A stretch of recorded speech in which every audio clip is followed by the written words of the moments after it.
see if I can see. Okay, it's Monday the 11th of June, 9 o'clock in the morning. Started out in Farmington, New Mexico. Here's New Mexico, Las Cruces, Albuquerque, Santa Fe. Came down 550, and we are now at Chaco Culture National Historic Park. And had to take in this nice little dirt road that took about an hour. Yeah. It looks like it'd take 15 minutes. It took an hour. And this is a UNESCO World Heritage Site. And we think the name Chaco came from, or was adapted from the Chaco Canyon area. Okay, this is where we are. This is the National Historic Park. And up here, around here, from somewhere in the 800s till around 1100, a culture developed, an Indian culture, and this was a huge center of activity. Lasted for about 400 years, and quite a few remains here, which we're going to go see. One of which is, let me see it here, is Pueblo Bonito. And this is what it may have looked like, and this was the center of their community, and that's what we're going to go see. But it was located in a place where they think it may have been along trade routes. There's turquoise in the mountains here, so they may have been centered on mining of turquoise. Also trading with what's now Mexico and so on, and other parts of North America. But anyway, and it's supposed to be a very big spiritual center, and it's still important to the Indian tribes around here, Hopi in particular, and Navajo. And the Navajo, although they're not pleboan, they still find a connection to this Chaco culture. Let's walk in there and just show you a little bit of the surroundings, and go from there. Tell me what the temperature is. What is the temperature? High 50s. I guess it's high 50s, low 60s. I can't believe it. It's obviously because of the elevation. Pueblo Bonito, this is what we're going to go see. We can't see everything. We've got to be in Amarillo tonight. Chacoan Great House, as I said, somewhere between 850 and 1250. And this is the canyon walls, some of the canyon walls. And some of the buildings in the front of the park were situated along that wall. Some of the what were? Some of the Pueblo buildings up there. Here you go, Pueblo Bonito. Served surrounding communities in the region when Chaco was a major center of Puebloan culture between 850 and 1150. The buildings had many roles: ceremony, administration, trading, storage, hospitality, communications, astronomy, and burial of the honored dead. Only a small portion, this was an interesting part, we watched a film on it, only a small portion of the complex was used for living quarters. Most of it was for storage. More than 600 rooms, at one time towered 4 and 5 stories above the valley floor, covering 3 acres. And it has a unique D-shaped geometry, enclosed 2 plazas with dozens of ceremonial kivas. Straight avenues link the buildings with nearby and distant great houses. And this type of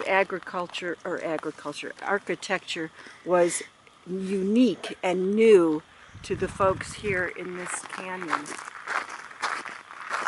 And it got copied in other areas. At one time they say the largest population got was about 2,000.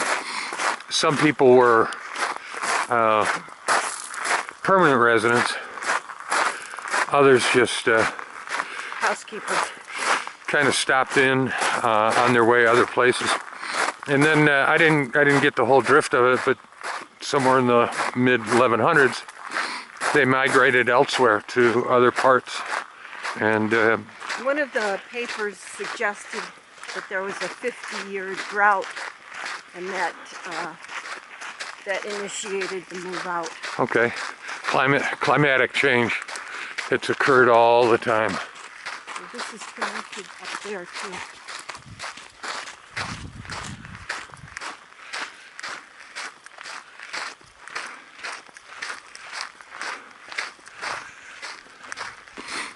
I have a feeling that this part that we're walking to is only a small piece of the greater. What's the name of the wash that goes through here? But that would be Chaco Wash. Okay.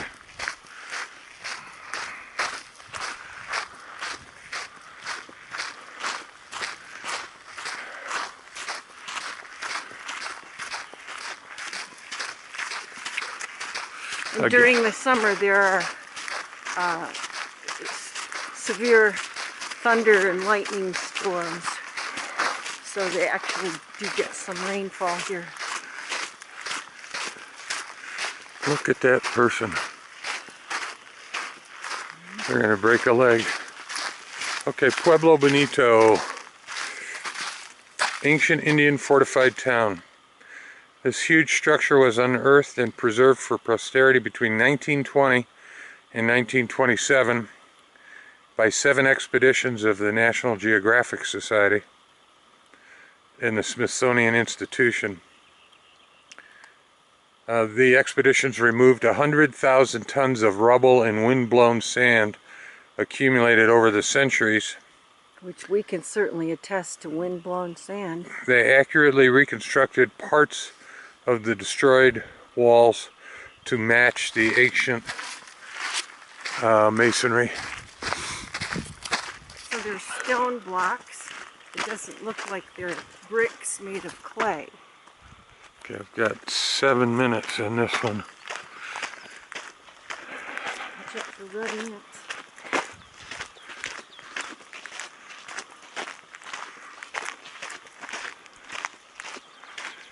Okay. Yeah, and there is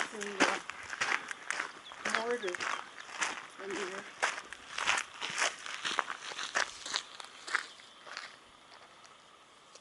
So this was 4 stories high at one time.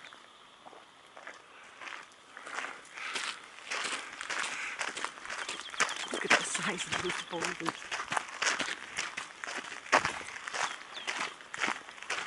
Oh, and we're over 6,000 feet in elevation. So hence the cool air. And then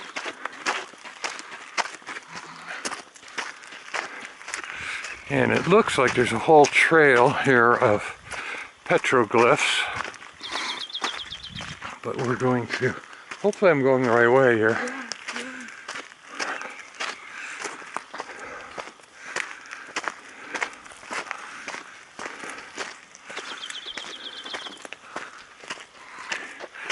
Hang with me, I'll cut this off in just a second and start one of the ruins.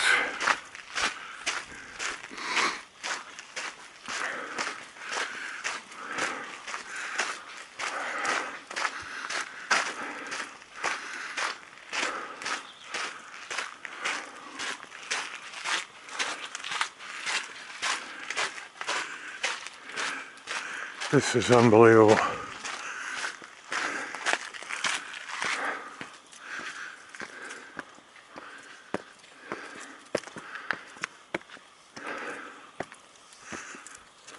Sir. Hey. Should we take a picture of the grindstone? And there you have it, Pueblo Bonito.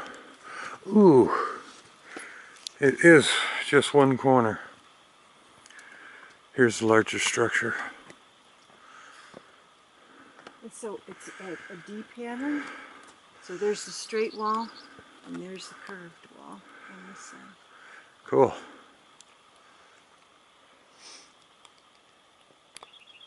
Let me just get a picture of this. Thanks. Perfect.